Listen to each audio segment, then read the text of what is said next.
आं उदालगुरिनि आरो आंनि गामिथारा जाहैबाय उदालगुरि टाउननि एसे खोलाहा जायो बेलगुरि होननानै बुङो। आङो बेलगुरि बाप्टिस्ट चार्चनि जिया दायो 105 बोसोर जाबाय 106 years जाबाय बे मोनसे गोजाम मण्डलिनि आं सासे सोद्रोमा। आंहा मामा बाबा दासिमबो दङ, आइ आफा दासिमबो दङ। आं बिथांमोनजोंनो लोगोसे थायो। आंनि आइ आफाहा 4 गथ'फोर दङमोन, 2 बिनानाव आरो 1 बिब'। आंनि आइ आफानि सासेल' फिसा हौवा आं। मामा बाबाया आंनि आइ आफाया गावसोरनि केपासिटि बायदि गावसोरनि हानाय बायदियै आंखौ गामिनि गोजाम मोनसे LP स्कुलावनो फरायनो होदोंमोन आरो बे बर' स्कुलावनो फरायनो आं मुं थिसननानै होजानायलाय एक्सेप्ट खालामनो हायाखैमोनब्लाबो नाजावनो हायाखैमोनब्लाबो आंनि न'खरनि रांखान्थियारि थासारिखौ नायनानै आङो बे गामिनिनो बर' स्कुलाव फरायनो नांगौ जादोंमोन। आंनि माखासे लोगोफोरखौ इंलिश मिडियामाव फरायनाय नुनानैलाय प्राइभेट स्कुलफोराव हस्टेलाव थानानै फरायनाय नुनानैलाय आंबो माखासे समाव बिग्रायदोंमोन। नाथाय आंनि आइ आफानि केपासिटिया आंखौ अबेबा प्राइभेट स्कुलाव होलायलायनानै फरायहोनो हानायनि केपासिटि गैयामोन। बेनिखायनो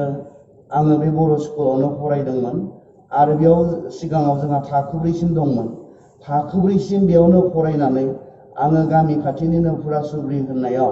आंनि ME स्कुल आरो हाई स्कुलखौ आं बेवहाय फरायदों। बिनि उनावहाय हरिसिंगा हायार सेकेन्डारियाव आङो आंनि 11-12 खौ खालामदों आरो 11-12 जोबनायनि उनावहाय आङो उदालगुरि कलेजावहाय आंनि डिग्रिखौ खालामदों। दा बिनि गेजेरावनो आं जेब्ला क्लास 6आव फरायबाय दंमोन बे समावनो इसोरा आंखौ गावनि खामानि मावनो थाखाय लिंदोंमोन। आं एसे उनावहाय बेयाव थांफिनगोन। दा 2005आव जेब्ला आं डिग्रिखौ खालामबाय थायो बै समाव जोंहा दानि बायदि सेमेस्टार सिस्टेम नङामोन। जोंनो जानो हागौ लास्ट बेट्समोन जाया पार्ट 1, पार्ट 2, पार्ट 3 बेबायदिहै जोंनि ग्रेजुवेसनखौ खालामनो गोनां जादोंमोन। दा 2005आव आङो इसोरा आंखौ लिंखानायलाय आङो त्रिवेन्द्रम बाइबेल कलेजावहाय केरेलायाव थानाय खोला भारतआव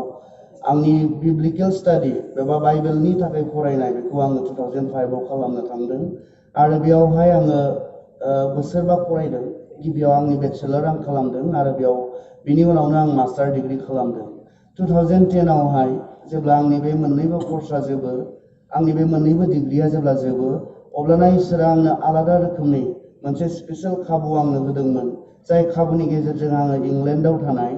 क्राइस्ट चार्च होननाय गिर्जायाव आङो इसोरनि खामानि मावनो स्पेशेलि इयुथफोरनि थाखाय आरो गथ'फोरनि थाखाय खामानि मावनो आङो दंहैयोमोन। ओभारअल चार्चनि माखासे जेनेरेल मिनिस्ट्रियाव आं दङमोन, नाथाय बांसिनै आंनि खामानिया जाहैबाय सेंग्रा सिख्लाफोर आरो उन्दै उन्दै गथ'फोरनि गेजेराव आं खामानि मावोमोन। दा आं माखासे बोसोरफोर बे क्राइस्ट चार्च फ्राय लण्डननिफ्राय 2 आवार्स साउथ वेस्टआव आं दङमोन। बेवहाय जेब्ला आं खामानि मावबाय थायो इसोरा आंखौ गामि फारसे फैफिननो गले गले खोथा बुंबाय थानायसै। गामियाव फैनानै जोंनि गेजेराव खामानि मावनो आंखौ खोथा बुंनायसै। जाय खोथा बुंनायखौ आङो खोनासङालासिनो बा इगनर खालामनानै आं थानो हायाखिसै। आं मोनसे समाव येस होननानै बुंनो गोनां जाबाय आरो फैफिननानै बर्थमान आं दायो गामियाव आरो जोंनि बर' बाप्टिस्ट कनभेन्सननि सिङाव थानाय जि बाप्टिस्ट गिर्जाफोर दङ उदालगुरियाव बिसोरनि गेजेराव आङो फोरोंनाय, बेबायदि सेंग्रा सिख्लाफोरखौ फोरोंनाय, गिर्जानि माखासे लिडार्सफोरखौ ट्रेन खालामनाय बे खामानिखौ आङो मावगासिनो दङ। दा आङो बै आंनि कलसिम थांफिननो इच्छा खालामदों। आं उन्दै गथ'मोन, जे समाव क्लास 6ल' आं फरायदों। जानो हागौ 13-14 इयार्सनि गथ' बे समावहाय आङो। बे समाव आं जेब्ला क्लास 6आव फरायबाय दङ बे समावनो इसोरा आंखौ गावनि खामानि मावनो थाखाय लिंदोंमोन। दा ओरैबायदि जाहैबाय एप्रिल मे दान बोथोर सोलायनायजों लोगोसे दैज्लां फैनायजों लोगोसे जोंहा गोबांथार मानसिफोरा बेराम आजार जायो, जों बयबो मिथिगौ। बिब्दिनो आंबो बेरामाव गोग्लैबाय, हरखाबै जन्दिस आरो मालारिया इनफेक्ट जाबाय आरो थाबैनो सिरियास जाबाय होननानै बुंदों। आंथ' बै समाव थर गैला, आं थैनायजों समान जाखाबाय। आंनि आइ आफाया गाव गावसोरनि केपासिटि बायदि गाव गावसोरनि हानाय बायदि ओरै लांलाय आंखौ गुबुन गुबुन हस्पिटालाव बिथांमोना दैथिंनो नाजाबाय आरो सोखानो नाजाबाय। नाथाय अबस्थाया गाज्रिनिफ्राय गाज्रि जालांसिनबाय। जोबथारनायाव बिथांमोना आंखौ तेजपुर मिसन हस्पिटालाव बिथांमोना एडमिट खालामहैदों। बे समाव आं थर गैखाला आं कमायाव दंखायोसैमोन होननानै उनावहाय आंनि लोगोफोर आरो आंनि न'निफोरा खोन्थादों। दा तेजपुर बाप्टिस्ट मिशन हस्पिटालाव जेब्ला आंखौ दोनफैयो गोबांथार इन्जेक्सनफोर आरो स्लेनफोर होबाय होननानै बुंदों। दा बिनि उनाव जेबो सोलायनाय फैयाखिसै। हरनि समाव डक्टरा फैनानै आंनि बाबाखौ आंनि आफाखौ बुंफैबाय, नोंसोरनि गथ'आ थानाय नंलिया, बिनियाव जि एसे हां दङ बेबो जोबसिगोन, बेवहाय लांदो फबैखांदो होननानै थोनबाय होननानै उनावहाय आंनि आइ आफाया आंनो खोन्थादों। दा सासेल' फिसा हौवा बेबो थैनोसै। दा बे अबस्थायाव बिथांमोना गोबांथार खाराव माराव जाबाय, गोबां दुखु जाबाय। हस्पिटालाव गोबांथार गुबुन गुबुन पेसेन्टफोर दङ, बेरामिफोर दङ, बे बेरामिफोरखौ नेग्राफोर दङ। बिनि गेजेरावबो बिथांमोना जानो हागौ लाजियालासिनो लाजिनायखौ बावगारनानै बिथांमोना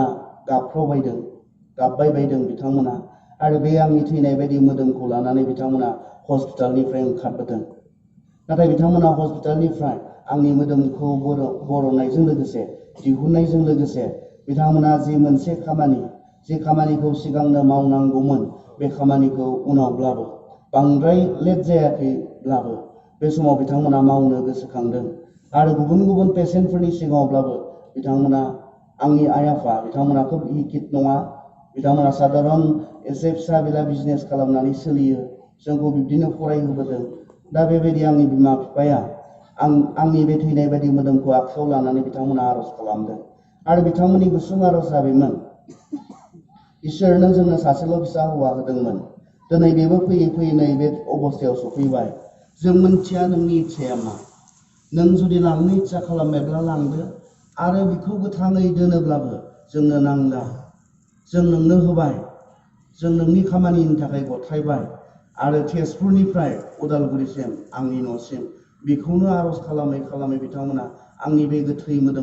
थैनाय बायदि मोदोमखौ बिथांमोना लानानै फैदों। डक्टरा बिथांमोनखौ फैनानै न'आव फबफैनो थिनदों। बेबायदि थैनायजों समान मोदोमखौ लानानै बिथांमोना बे आर'जखौ खालामबोदों। जेब्ला गारिया न'सिम सफैबाय अब्लाना आंनि आबौ आरो आंनि आगैमोनजों, आंनि बिनानावमोनजों न'नि जायफोर दङ आंनि रिलेटिभसफोर, फरियाल जानायफोर जायफोरा दङ, बिथांमोना गारि गाबनाय खोनानाय लोगो लोगो बयबो मोनसेल' बाथ्राखौ मोनथिगौमोन, दहायसो लांनाय दानो सफैबाय आरो गैलिया। नाथाय इसोरा आंनि आइ आफानि जि आर'ज, बे आर'जखौ खोनासंनानै आंखौ सोखादों। दा बिनिफ्रायनो आं इसोरनि बाथ्रायाव थांनो इच्छा खालामदों। जोङो दिनै मस्ट सफिस्टिकेटेड वर्ल्डआव जों दङ। साइन्स एन्ड टेक्न'लजिया अलमस्ट गासैखौबो पसिबल बायदि जोंनो खालामनानै होदों। ओरैबायदि जौगाबाय साइन्स आरो टेक्न'लजिया जे जों ओरैबायदि बुहुमाव दङ, ओरैबायदि जौगानाय, ओरैबायदि गोजौ बुहुमाव दङ। जों गोबां समावहाय जे जोंनि सायाव माबा मोनसे सोरबा दङ, बा सोरबा जे नेचारेल सुपार पावार, आननेचारेल जायहा सुपार नेचारेल बेबायदि जे दङ, बेखौनो जों साननो गोब्राब मोनसै। गोबां समाव जोंखौ फोरोंनायबो जादों। जों गोबां समाव गोबां बिगियानगिरिफोराबो बुंनो नागिरदों जे बे बुहुमखौ दानो सासे सोरजिगिरि बा सासे सुपार नेचारेल बिइंनि प्रयजन गैया, बे बाथ्राखौ बुंनो नागिरदों। आरो दिनै जोंनि सेंग्रा सिख्लाफोरा बे बाथ्राफोरजों जोङो कनफिउजनाव दङ। थारैनो इसोर दंमारो ने? थारैनो बे बुहुमखौ दाग्रा दंमारो ने? थारैनो आंखौ दाग्रा, आंखौ सोरजिग्रा सासे दंमारो ने? बियो गोबां जोंनि दिनै एजुकेटेड जेनेरेसननि, दिनै सोलोंथाइ गोनां जोलैनि दिनै मोनसे गेदेर सोंलु आरो गोब्राब मोनदों गोबां समाव फोथायनो। गोबां दङ जायफोरा दिनै बे बुहुमा इसोरजों सोरजिजायाखै होननानै बुंनायफोर गोबां दङ। जोंहा नै बोसोरसेनि सिगाङावसो आगोलावसो सासे गेदेर साइन्टिस्ट, बुहुमावनो मोनथिजानाय वर्ल्ड रिनाउन्ड साइन्टिस्ट स्टेफेन हकिं होननाय सासे साइन्टिस्टआ थैलांदों। बिथांनि जि ब्रेननि जि आइकिउ दङमोन, बिथांनि जि मेन्टेल केपासिटि दंमोन, ओरैबायदिमोन जे ओरैबायदि गोजौआवमोन जायबाबो नुनानै मेगनसो सागोन बेबायदिमोन। नाथाय बिथाङा फिजिकेलि टटेलि हेन्डिकेपमोन। बिथाङा गाव हारसिङै रायज्लायनोबो हाया, हारसिङै सोलिनोबो हाया, गासैखौबो मेसिनजोंसो खालामोमोन। नाथाय बेबायदि बेक्तियानो अक्सफर्ड बायदि बुहुमनि मुंदांखा अक्सफर्ड बायदि, केम्ब्रिज बायदि इउनिभारसिटिनि बिथाङा सासे प्रफेसारमोन। बे बेक्तियाबो बुंलांदों, स्टेफेन हकिंआबो बुंदों, बे बुहुमा माखासे जाथाय आरो फिनजाथायनि गेजेरजों जानाय माबा मोनसे बेरफ्रुनायनि गेजेरजों जानाय होननानै बिथाङाबो बुंदों। जोंखौ साइन्सनि मुङाव बिगियाननि मुङाव मबेबा थाखोआव सिगां जोंखौ फोरोंबोदों बे बुहुमा इसोरजों दाजानाय नङा, हारसिंनो इभल्भ जानाय, जिखौ जों इभल्युशनारि थिउरि होननानै जों फरायबोनो मोनबोदों। बेबायदिहाय आरो मानसिखौबो इसोरा दायाखै होननानै माबेबा आफ्रिकानि हाग्रामायाव मोननाय एप्स मोख्राजों समान बेबायदि जुन्थुनिफ्राय जोङो इभल्भ जानानै जोङो जौगायै दानि जि मानसिनि जि थाखो बा स्टेज बेखौ जोङो मोनफैदों होननानै जोंनो बिगियाननि नामाव जोंनो फोरोंनाय जादों। अब्ला बेफोरबायदि बाथ्राफोरा जोंनि खर'आव हाबोब्ला जोंहा थारैनो सोंलु जायो, जों कनफिउजन जायो, जों गोनो गोथो जायो। बाइबेला जे बुंदों इसोरा सोरजिनाय, बाइबेला जे बुंदों सासे सोरजिगिरि दङ, जाय सोरजिगिरिया बे गासैखौबो 6 सानावनो सोरजिजोबदों, जाय सोरजिगिरिया नोंखौ आंखौ गावनि महर मुस्रि होनानै सोरजिदों। बे बाथ्राया बेसेबां सैथो। जि गांसे गोजाम बिजाब, नाथाय दिनै जि मोनसे सफिस्टिकेटेड वर्ल्ड आरो जि इसेबां जौगानाय बुहुमाव इसेबां जौगानाय सुबुं माहारि, जाय सुबुंफोरा दिनै बै बाथ्राफोरखौ नंखाय होननानै बुंनो नागिरदों। दा बे गोजाम बिजाब, जि बिजाबा बुहुमनि गोजामसिन बिजाब, बेयाव लिरनाय बाथ्रायासो सैथो बाथ्रा जागोन ना दिनै इसेबां साननो हानाय मानसिनि मेलेमजों बुंजानाय बेबायदि बाथ्राफोरासो सैथो जागोन? दिनै जोंहा गोबांथार गोनो गोथो जादों। बेनिखायनो आंनि जि साखि, आंनि जि टेस्टिमनि, बेनि गेजेरजों आङो गसंनानै दिनै बुंलांनो इच्छा खालामदों। बै हराव आंनि आफानो फैनानै मेडिकेल साइन्सआ बुंदों जों सारेन्डार जाबाय, जों हालिया, लांदो फबैदो होननानै। डक्टरा बुंदों, मेडिकेल साइन्सआ बुंदों थैबाय बियो, गैला बियो, जों हाला, बेखौ सोखानायनि जेबो राहा गैला, बेखौ सोखानो हानाय बिगियानजों दिहुनजानाय बेबायदि आरो मेसिन गैला, बिगियानजों मेडिकेल साइन्सजों दिहुनजानाय आरो बेबायदि मुलि गैला। मोनसेल' उपाय दङ, बेखौ लांनानै फबैनायनि, आरो बेनिफ्राय नेक्स्ट जेबो खामानि गैला। मेडिकेल साइन्सआ आंनि आफानि सिगाङाव सारेन्डार जाफैदों। हाला, जोब्बाय, जेबो लामा गैला आरो जेबो उपाय गैला, लांदो फबैदो, जोब्बाय। बैयावनो जोब्बायमोन। दिनै नोंथांमोननि सिगाङाव गसंनानै दङ होननानै बुंब्ला सोरबा दङ जायहा जोंनि दुखु, जायहा जोंनि दाहानि समाव, जोंनि गाबनाय समाव, जोंनि गोब्रामनाय समाव जोंनिखौ खोनासंग्रा सोरबा दंथारो। मेडिकेल साइन्सआथ' बुंबाय उइ सारेन्डार, आरो गैला, आरो जालिया, आरो हालिया। मानसिनि जि लिमिटेसन, मेडिकेल साइन्सनि जि लिमिटेसन, बे लिमिटआ फैयै फैयै जोबफैबाय। हाला, मुलिया हाला, डक्टरा हाला, जोब्बाय, मेसिना आरो हाला सोखानो, बेखौ लांनानै फबैनायाव गासैबो जोब्बाय, बेमोन। नाथाय बै हराव आंनि जाम्बा जाम्बि आइ आफानि बिनाय गाबनायखौबो खोनासंनानै सासे फिन होनायखाय आङो दिनै नोंथांमोननि सिगाङाव गसंनानै दङ। आं नंखाय बुंनो हाया, आं बानायना बुंनो हाया, आंजों लोगोसे आंनि फंबाय बायदि दङ। आरो नोंथांमोना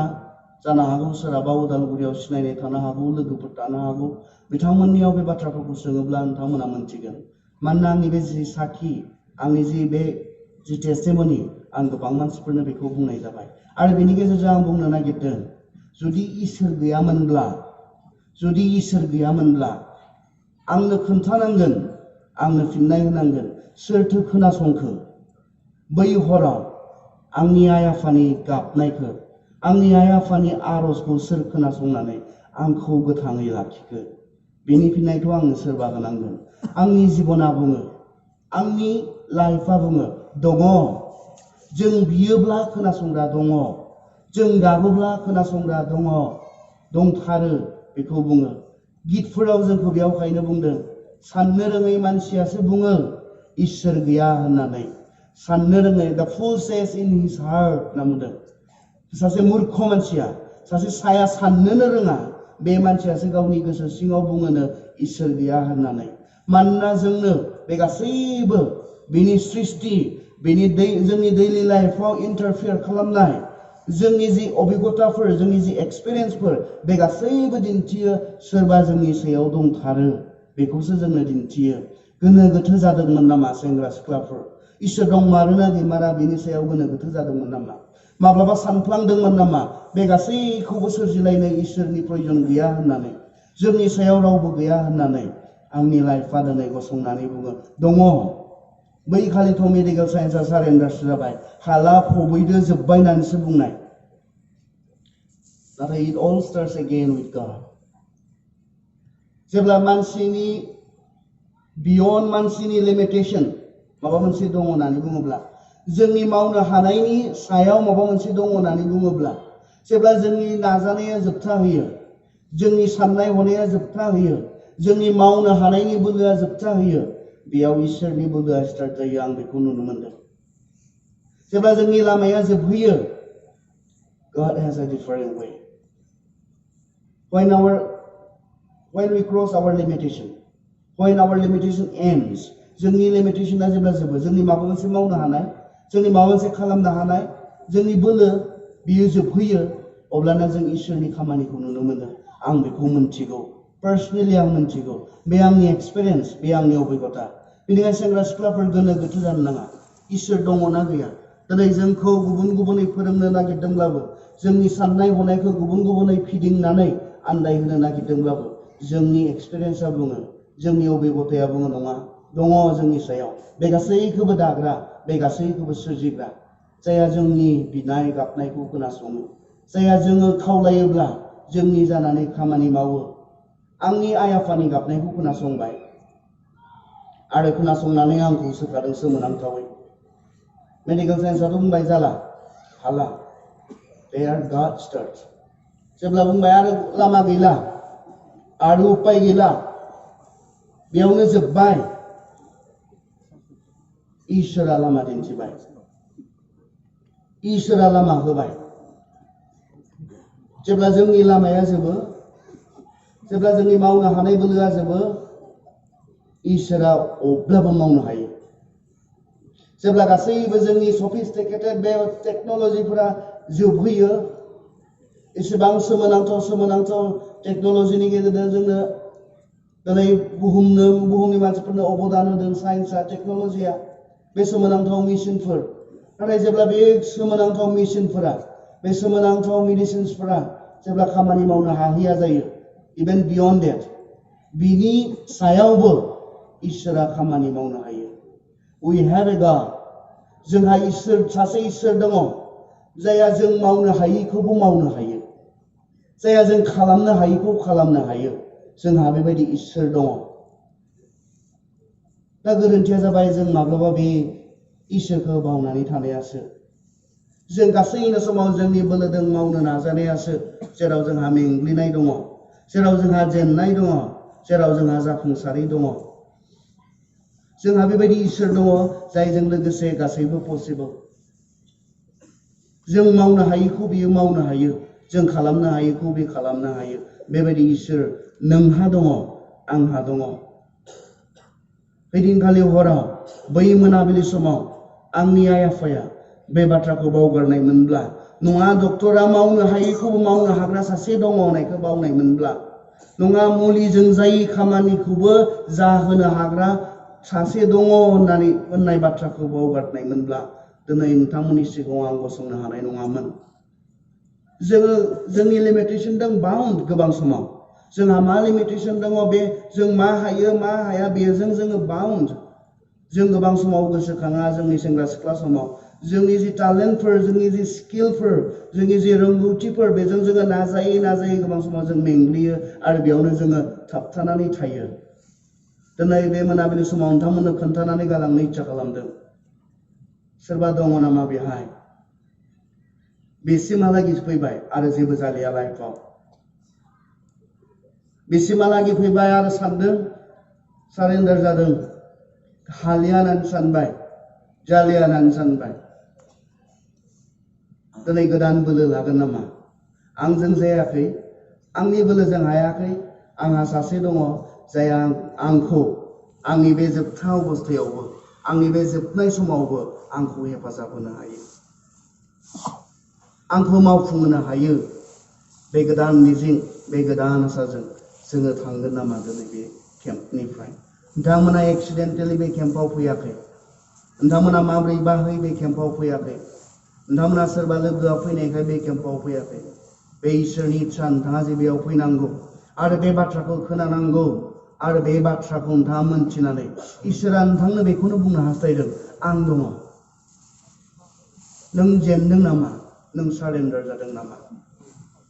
आं दङ आंजों जागोन आंजों पसिबल नोंथांनो इसोरा बे खोथाखौ बुंनो नागिरदों नाथाय मोनसे बाथ्रा जों इसोरनो शेयार खालामनांगौ जों इसोरनो बुंनो नांगौ आंनि आइ आफाया बै मोनाबिलि समाव आरज खालामामोनब्ला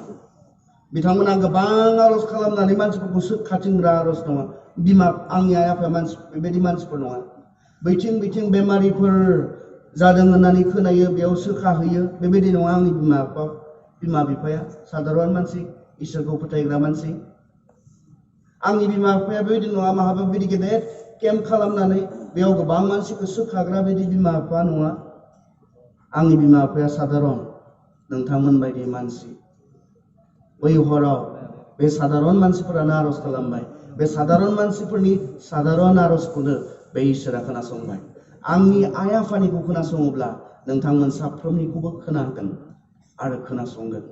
खोनासंनानै बिनि फिननाय होगोन बियो आंहा फोथायनाय दङ बेनिखायनो आं आरज खालामनो बावा आंनि दुखुनि समाव आंनि जेननाय समाव आंनि गोग्लैनाय समाव जेब्ला आं रियलाइज जायो आंहा माबायदि लिमिटेसन दङ जेब्ला आं नुयो आं माबायदि लिमिटेसन दङ आङो बाउन्ड आं बावा आंहा सासे दङ जाया आंखौ हेफाजाब होनो हायो जाया आंखौ सहाय खालामनो हायो आं बे बाथ्राखौ बावा बै समनिफ्रायनो उन्दै समनिफ्रायनो बे बाथ्राखौ आं बावबोआखै दिनैबो बावा नोंथांमोना गोबां समाव मा जोंनि प्रब्लेमा मा जों शेयार खालामा जोंहा आरज गैया जों शेयार खालामा होननानै बुंब्ला गोरोन्थि जागोन जों शेयार खालामो बहा ससियेल मिडियाफोराव जोङो जोंनि प्रब्लेमफोरखौ शेयार खालामनो मोजां मोनो दिनैनि जेनेरेसनखौ शेयार खालामनो मोजां मोनै जेनेरेसन होनना बुंब्ला गोरोन्थि जागोन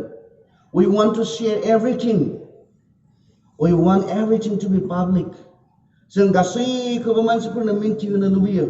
मा जादों मा जायाखै सोरजों ब्रेकआप जादों सोरजों गोदान रिलेशनशिप जादों फेसबुकआव नाय वाट्सएपआव नाय इन्स्टाग्रामाव नाय जोङो शेयार खालामनो मोजां मोनग्रा मानसिफोर नङा दे but is it the right place बियो मोनसे थि जायगा ना जेराव नोङो नोंनि प्राइभेसिखौ जेराव नोंनि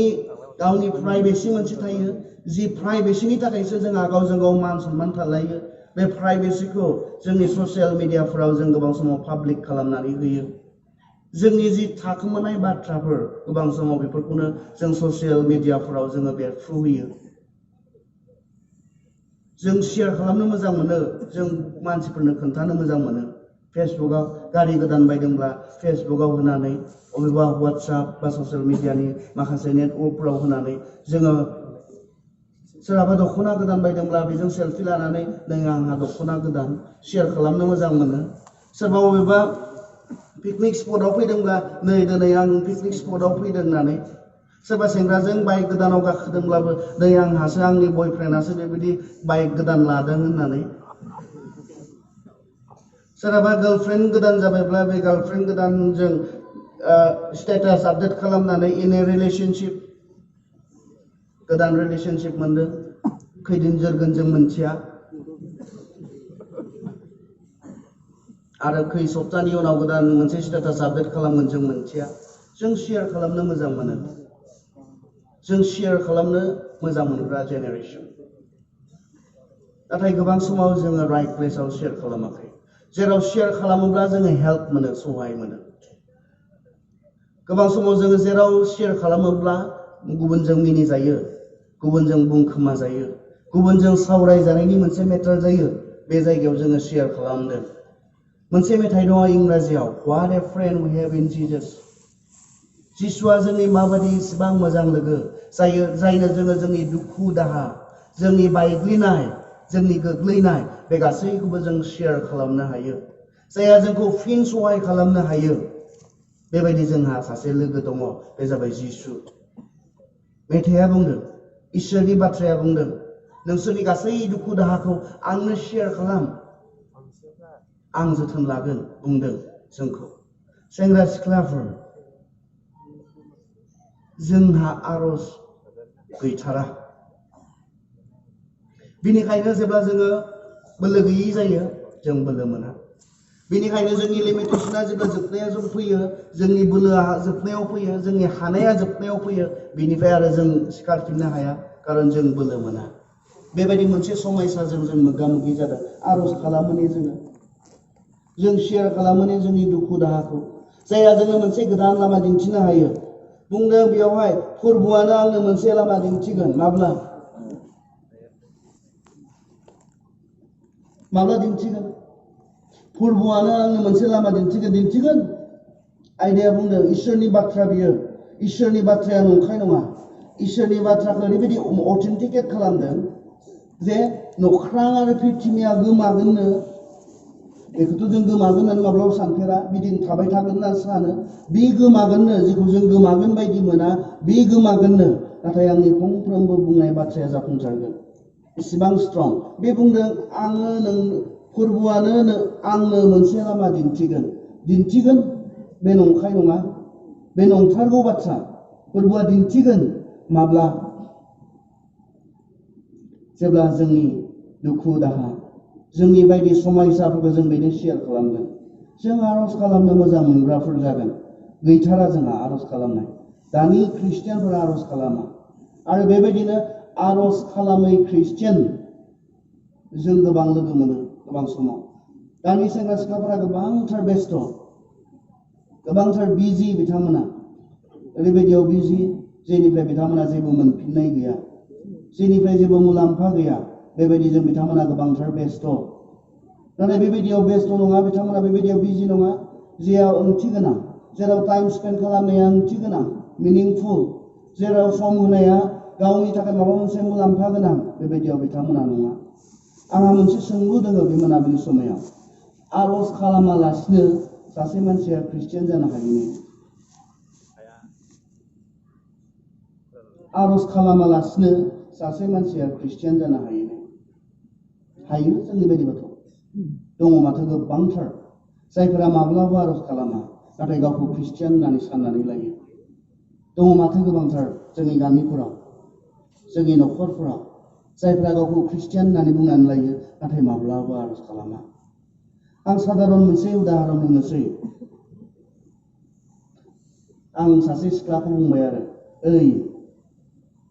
नोंनिखौ बङाइगावआव नुबोदोंमोनलै आं दहाय होनना बुंबाय आरो दा जोंनि उदालगुरिनि सिख्लाबा ओरै बुंगोन आरो थै रायज्लायला आं बिजों दानिया होनना बुंगोन आरो जोंनि उदालगुरिनि सिख्लाब्ला थै रायज्लायला आं बिजों दानिया मा बुजिखो दायो आं बुंनो नोंनिखौ बङाइगावआव नुबोदोंमोन दा बे बुंबाय आं बिजों रायज्लायला मा बुजिखो दायो नोंसोरो आंहा बिजों जेबो सोमोन्दो गैला बिजों रायज्लायला माने बिजों सोमोन्दो गैला जिसुजों रायज्लाया माने आरजआथ' जिसुजों रायज्लायनाय इसोरजों रायज्लाया माने जिसुजों रायज्लाया माने नोंहा बेजों जेबो सोमोन्दो गैया नों साननानै लादोंना नों ख्रिस्टियान होननानै नों गावखौ बुंनानै लादोंना आं ख्रिस्टियान सिख्ला होननानै आं ख्रिस्टियान सेंग्रा होननानै नाथाय नंगौआ बे नोंहा बेजों जेबो सोमोन्दो गैया नोंहा सोमोन्दो दङमोनब्ला नों नोंनि दुखु दाहायाव नोंनि रंजानायखौ नों बेजों शेयार खालामगौमोन इट इज ए रिलेशनशिप बे मोनसे सोमोन्दोसो जिसुजों थानाय सोमोन्दो ख्रिस्टियानिटिया मोनसे धोरोम नङा नाथाय बेयो जाबाय इट इज ए रिलेशनशिप बे मोनसे सोमोन्दो बेनिखायनो आरज खालामै ख्रिस्टियान जानो हाया आरो जों रायज्लायगोन जोंनि दुखु दाहा जोंनि बायदि सिन्ताखौ जों बे इसोरनो जों खोन्थागोन अब्लानासो बे जों बेनो खोन्थायोब्लासो बेनो फोरमायोब्लासो बियो जोंनो लामा दिन्थिनो खाबु मोनगोन दा सोङोब्लासो सावरायोब्लासो बुङोब्लासो फोरबोआव आंहा बेबायदि समयसा जादों आं ओरैबायदि मोनसे जांसाराव सफैबाय जेनिफ्राय आं आरो लामाखौनो नुवाखै जेनिफ्राय आरो आं थांबावनांगौनि आरो आं लामाखौनो नुवाखै गासैथिंबो होथेजोबनाय बायदि नुबाय जों शेयार खालामब्लासो बे जोंनो लामा दिन्थिनो खाबु मोनगोन दा जोंथ' शेयार खालामा नङा बे जोंनि प्रायरिटि नङा मानोलाय बेनोलाय शेयार खालामनांगौ जोंहा फेसबुक दङ ना जोंहा WhatsApp दङना जेराव जों शेयार खालामनो हायो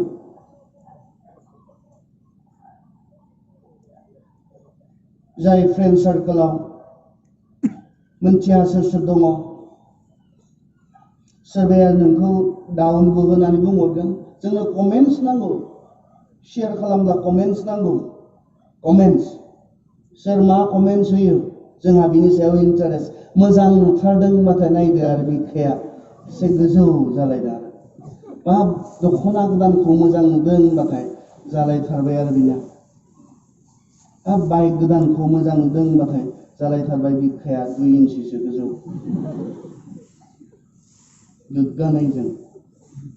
माब्लाबा सोरबा डाउनबो खालामगोन माब्लाबा सोरबा कमेन्ट्स होनानै बिनि गोसोखौबो सेफायगोन जिसुआ बेबायदि नङा जिसुआ बेस्ट फ्रेन्ड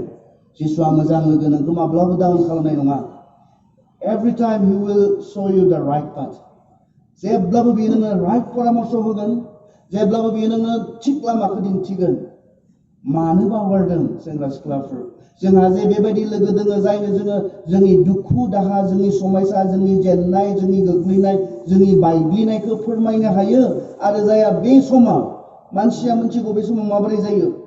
बायग्लिनाय लाजिनांनाय जेनग्लिनाय समाव माबायदि अबस्था जायो नों मिथिगौ नोंहा एक्सपिरियेन्स दङब्ला नों मिथिगौ माबायदि जायो आरो नों गावहा अभिगत गैयाब्लाबो सोरबा लोगोखौ नुदोंब्ला जि समाव बियो बायग्लिनानै दङ जि समाव बियो गोबां गोसो बायनानै दङ जेननानै दङ बे समाव बिनि गोसोआ माबोरै जायो बे समाव राइट परामर्श मोनाब्ला बे समाव थि लामा दिन्थिजानाय मोनाब्ला बेयो नस्थ' जायो बे नस्थ' जायो सोरबा बेनो रं इनफरमेसन होयोब्ला बेनो सोरबा रं गोरोन्थि बेनो लामाखौ दिन्थियोब्ला बियो नस्थ' जायो जों मिथिगौ आंनि जाम्बा जाम्बि आइ आफानि आरजखौ खोनासङोब्ला नोंनिखौ खोनासंगोन नों बुंनाय बायदि नों खावलायनाय बायदि आरज नोंनि आरज बायदि बे खामानि मावग्रा इसोर आंनि इसोरा नोंथांनि इसोरा बिनिखाय it doesn't cost you anything नोंनिफ्राय जेबो बेसेन नाङा जिसुआ जेब्लाबो जोंखौ वेलकाम खालामदों फै जोंखौ इब्रायारियाव ओरै होननानै बुंदों इब्रि 4:16 सिरियाव बिनिखायनो फै जोङो गोहोजों इसोरनि दयानि सिंहासननि मोखाङाव थांनि बेयाव जोङो दया मोनगोन आरो नांगौ समाव जोङो अनखांजानानै हेफाजाब मोनगोन बेयाव बुंदों फै बेनिखायनो जोंहा जे बेबायदि लोगो दङ जोंहा जे बेबायदि इसोर दङ जायहा जेब्लाबो रेडि जों गोबां समाव खोनासंजायाबा दुखु मोनो दा आं माबा मोनसे खोन्थानो नागिरदों खोनासङा इगनर खालामदों नोंनि लोगो सोरनोबा नों नोंनि प्रब्लेमखौ शेयार खालामनो नागिरदों खोनासङाखै इम्परटेन्स होआखै नों दुखु मोनो आंनि लोगोनो खोन्थानो नागिरनाय केयारखौनो खालामाखिसै इगनर खालामबाय थाबाय दुखु मोनो जिसुआ नोंखौ माब्लाबा बिदि इगनर खालामनाय नङा सेंग्रा सिख्लाफोर इगनर खालामनाय नङा बियो बुंनो फै नोंहा मा दुखु दङ नोंहा मा दाहा दङ नोंनि बार्डेनखौ आंनो शेयार खालाम मानोना आं नोंखौ गोसो होनायजों जोथोन लायो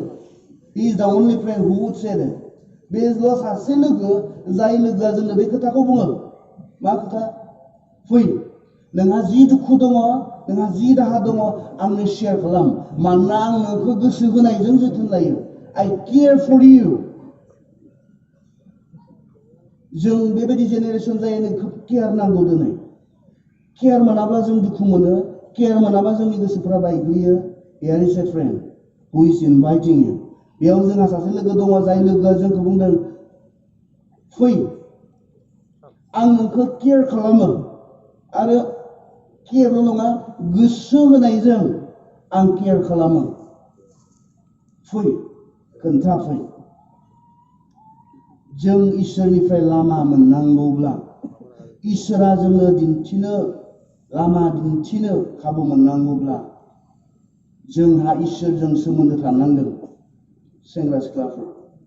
गासैनो समाव जों इसोरजों जोंनि दुखु सुखुखौ रायज्लायग्रा जों सेंग्रा सिख्लाफोर जानांगोन खोन्थाग्रा गुबुनाव सहाय नागिर बिथांमोना फेल जागोन गोबां समाव मानसिना लिमिटेसन दङ थांनाय लकडाउननि समाव नुबाय दा जोङो गोबां जोनखो गोबां मानसिफोरखौ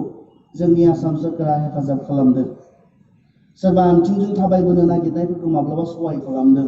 सोरबा साइकेलजों फैनो नागिरनायफोरखौ सरकारा नुसननानै हेल्प खालामदों नाथाय बयखौबो हायाखै लिमिटेशन मानसि हिसाबै बे लिमिटेशना थायो but God has no limitation at all इसोरा लिमिटेशन गैया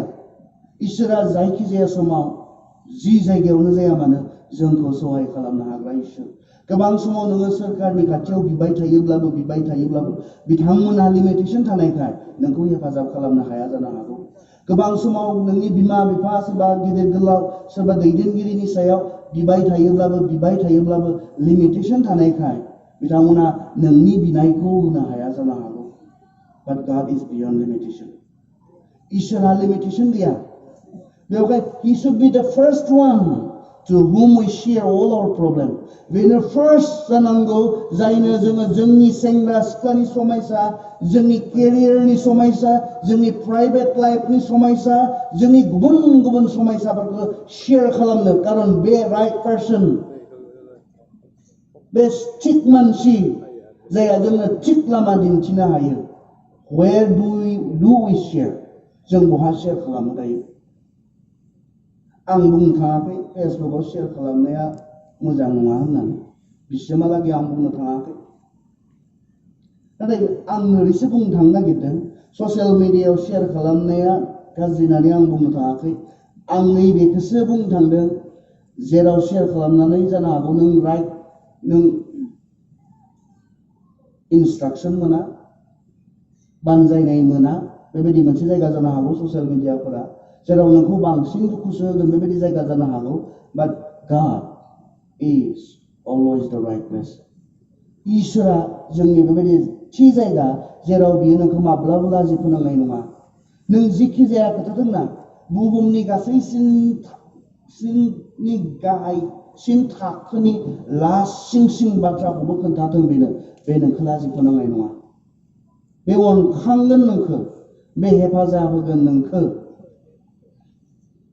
जोंहा इसोर दङ नङामोनब्ला दिनै आं गोथां थानाय नङामोन आंनि आइ आफानि आरजखौ खोनासंनानै आंखौ बे इसोरा गावनि खामानि मावनो बिनिखायनो आंखौ उन्दै बैसोनिफ्रायनो गोबां मानसिफोरा इसोरनि खामानि मावनाय नुबोदों कारन आं बुजि मोनदों उनाव आंनो खोन्थादों बे बाथ्राफोरखौ आं बुजि मोनदों सेंग्रा देरहांनायनिफ्रायनो आं इसोरनि खामानियाव दंबोयो आरो दासिमबो दङ मानोना आं मोनथिगौ आं गोथाङै थानाया इसोरनि खामानिनि थाखायसो खोनासंग्रा दङ Do you have a problem right now? नोंहा माबा मोनसे प्रब्लेमजों मोगा मोगि जादों नामा नोङो माबा मोनसे समस्याजों मोगा मोगि जादों नामा नोङो मानो इसेबां गोबाव खालामदों जेराव नोंनि बे बेस्ट फ्रेन्डआ जेराव नोंनि बे इसोरा नोंखौ इनभाइट खालामदों बुंदों लाबो I care for you आं नोंखौ गोसो होनायजों जोथोन लायो आंनो खोन्था मा समस्या मानोथो दरसि मानोथो सैया सुखुवा लाइफजोंलाय मानोथो फोजोबनो गावनि जिबनखौनो लाय आंनो खोन्था आंहा नोंनो होनो हानाय लामा दङ फोरबुआनो आंनो मोनसे लामा होगोन बियो नों खोन्थायोब्ला जों आरज खालामग्रा सेंग्रा सिख्लाफोरनि जोंहा इसोरजों सोमोन्दो दङ ने जों सानफिननो बे बाथ्राखौ जोङो जोंनि गासै समस्याफोरखौ इसोरनो जों खोन्थाग्रा सेंग्रा सिख्लाफोरनि जों सानफिननो बे बाथ्राखौ आरो जों नङामोनब्ला जेबो नंला बेखौथ' जों थांफिननानै फोसाबनो हाया दिनैनिफ्राय गोदान जों जानो हायो दानिफ्राय जों गोदान जानो हायो जों मोनसेबो समाव इसोरनो जोंनि समस्याफोरखौ खोन्थाग्रा नङामोनब्ला जोङो जोंनि प्रब्लेमफोरखौ शेयार खालामग्रा नङामोनब्ला दिनैनिफ्राय साननो हायो बे इसोरा खोनासंमारो आरो he cares for me so I will share everything बे आंखौ जोथोन लायो बे आंनि लाइफनि सायाव इन्टारेस्ट लाग्रा इसोर बेनिखाय आंनि समस्याफोरखौ आं दिनैनिफ्राय बेनो खोन्थाग्रा जागोन जाहाथे इसोरा आंनो गावनि गोथों लामाखौ थिक लामाखौ गेबें लामाखौ आंनो दिन्थिनानै होनो खाबु मोनो आयदाया बेब्लाबो जाया फोरबोआनो आंनो मोनसे लामा दिन्थिगोन होननानै बुंब्लाबो जाया जेब्ला जोंहा बेजों सोमोन्दो गैया जेब्ला जों बेनो जोंनि मोनसेबो समायसा मोनसेबो दुखु दाहाखौ जों बेनो फोरमायनाय नङा खोन्थानाय नङा स' बे केम्पनि सिगांनि लाइफआ जोब्बाय बे केम्पनि उननि जिबना जागोन मा जोङो इसोरनो शेयार खालामग्रा इसोरजों सोमोन्दो लाखिग्रा जोंनि दुखु दाहा समायसाफोरखौ शेयार खालामग्रा जों ख्रिस्टियान जागोन अब्लाना इसोरा जोंनो लामा दिन्थिनो खाबु मोनगोन जों खाबु होआखै इसोरखौ थारमाने जों बेनो फोरमायाखै माने खोन्थायाखै माने आं रावखौबो मिथिया नोंथांमोनखौ सोरबा सेंग्राया आंनि खाथियाव आंनि सेराव जिरायनानै बुंफैयोब्ला आंहा बिदि बिदि समस्या आं खाबु मोनगोन बे सेंग्रानो रायलायनानै राइट परामर्श होनो आं खाबु मोनगोन इसोराबो बेबायदिनो जोंखौ जोंनि समस्याफोरखौ फोरमायजानायखौ बियो लुबैयो हास्थायो स' बे केम्पनि उनाव we will be a different person जोङो आलादा मानसि जानानै थांनो आरज खालामामोनब्ला जोंनि समस्याफोरखौ जों गुबुन गुबुन जायगायावसो जेनिफ्राय जोङो राइट इनफरमेसन मोनाखै राइट इनस्ट्राक्सन मोनाखै परामर्श मोनाखै बोसोन होनाय मोनाखै बेफोर जायगायावसो जों share खालामलाबायगासिनो दङमोनब्ला let us change it जों सोलायनानै थांनि जोङो फोरबोनो शेयार खालामग्रा जानो फोरबोनो जोंनि प्रब्लेमफोरखौ समस्याफोरखौ मोनथिहोग्रा खोन्थाग्रा जों सेंग्रा सिख्लाफोर जानो अब्लाना इसोरा नोंनो राइट लामाखौ जेब्लाबो दिन्थिगोन फोरबोआ नोंसोरनो जेब्लाबो गोथों आरो गेबें लामाखौ दिन्थिनानै बे लामाजों नोंथांमोनखौ दैदेनगोन इसोरा जोंखौ गावनि बे बेसेन गोनां बाथ्रानि गेजेरजों खोथा बुंथों जोंखौ सोलायथों हामबायसै गोजोन हर